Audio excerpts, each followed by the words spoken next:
Welcome to master accounts 483।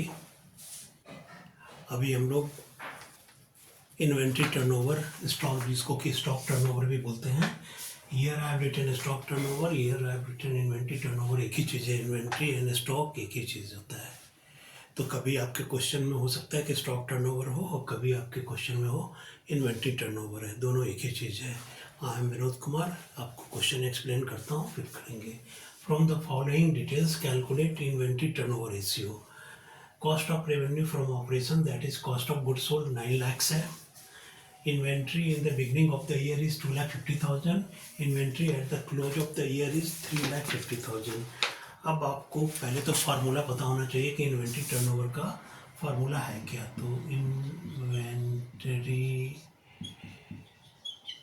Turnover ratio is equal to cost of revenue from operations, ऊपर में cost of revenue from operations, नीचे में क्या होता है, upon what, upon average stock और एवरेज इन्वेंट्री।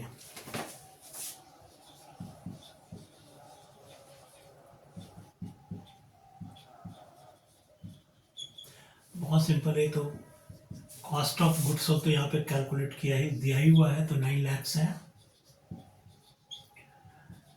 एंड हम एवरेज कैसे निकालते हैं inventory in the beginning. Average के लिए यहाँ पे कर लेते हैं। ओपनिंग वाला है 2,50,000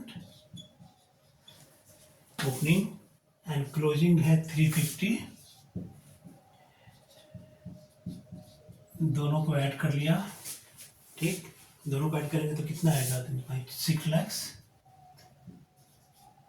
आप 6 lakhs को डिवाइडेड बाई 2 कर देंगे तो 3 lakhs एवरेज इन्वेंट्री हो गया, ठीक। Opening plus closing divided by 2 2 है तो 3 lakhs हो गया। और ये जो जितने भी टर्नओवर रेशियो है ना, उसका आंसर टाइम्स में होता है। तो 3 times, so answer is 3 times।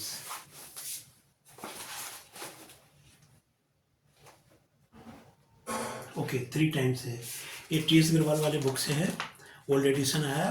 And this was question very simple, question number 65 ये हो गया। एक और करते हैं, एक और क्वेश्चन करते हैं।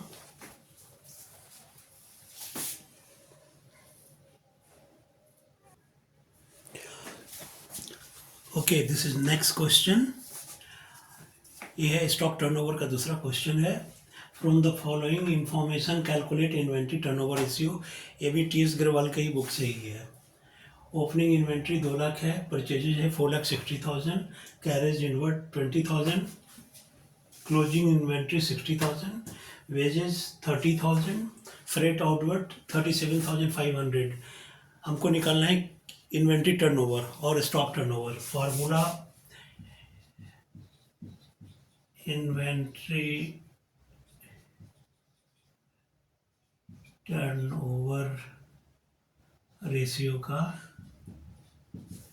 क्या है, क्रेडिट सेल्स और revenue from operations, revenue from operations. Denominator में क्या आएगा, इज इट ओनली क्लोजिंग और ओपनिंग इन्वेंट्री या average. So it is average inventory.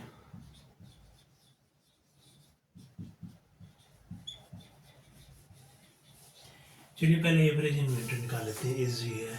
तो ओपनिंग इन्वेंट्री है 2 लाख, क्लोजिंग है 60,000, तो 2,60,000 है, डिवाइडेड बाई 2 गेट 1,30,000। तो एवरेज इन्वेंट्री तो आ गया जी 1,30,000। अब आपको निकालना है cost of revenue from operations, और what is the correct word they are using?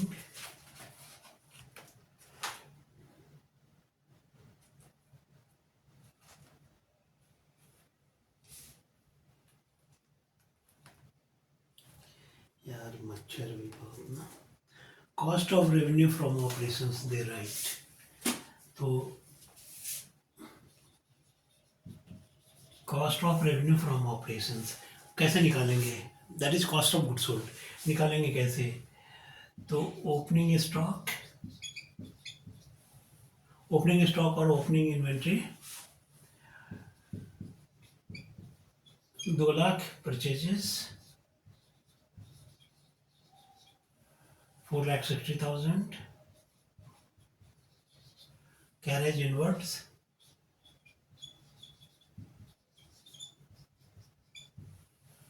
20,000, closing inventory तो माइनस होगा, वेजेस 30,000, फ्रेट आउटवर्ड्स लिख दें. फ्रेट आउटवर्ड्स नहीं, फ्रेट आउटवर्ड्स नहीं आएगा, ऐसे लिखा हुआ है but it will not come here. जब आप फाइनल अकाउंट्स बनाते थे 11th में, तो जो ट्रेडिंग अकाउंट में जो आइटम आता था ना, वही कॉस्ट ऑफ गुड्स सोल्ड में आता है. Freight outwards profit and loss में आता था. Direct expenses and direct expenses. अभी आपको तो उतना समझ में नहीं आता होगा. फ्रेट इनवर्ड होता तो हम लिखते हैं, जैसे कैरेज इनवर्ड को हमने लिख लिया यहाँ पे. फ्रेट आउटवर्ड्स है तो नहीं आएगा, फ्रेट इनवर्ड होता तो आ जाता. तो इन चारों को तो पहले ऐड कर लेते हैं. 6, 2, 8, 3, 11 के 1, बाकी 1, 2, 1, 3, 4, 3, 7, 7,10,000. इसमें से क्लोजिंग इन्वेंट्री को माइनस कर लेंगे. माइनस क्लोजिंग इन्वेंट्री कितना है? 60,000. तो 60,000 माइनस किया तो 0, 0, 4, बाकी 1, 6,50,000 cost of revenue from operation. तो 6,50,000 विल राइट इट हियर. अब देखिए ऊपर में 6,50,000 है, नीचे 1,30,000. 13 5 या 65, 5 टाइम्स से कट जाता है. तो सीधे 5 से गया तो दो. Your answer is 5 times. Inventory turnover is 5 times. ये हुआ इसका answer. Hope you understand this. अगर नहीं समझ में आया है तो कमेंट में लिखिए. समझ में आ गया है तो लाइक कीजिए, सब्सक्राइब भी कर दीजिए. That's all for now. जो नहीं समझ में आ रहा हो कोई टॉपिक, कमेंट में अगर लिखोगे तो सॉल्व कर दूंगा, उसको वीडियो बना दूंगा. Okay bye.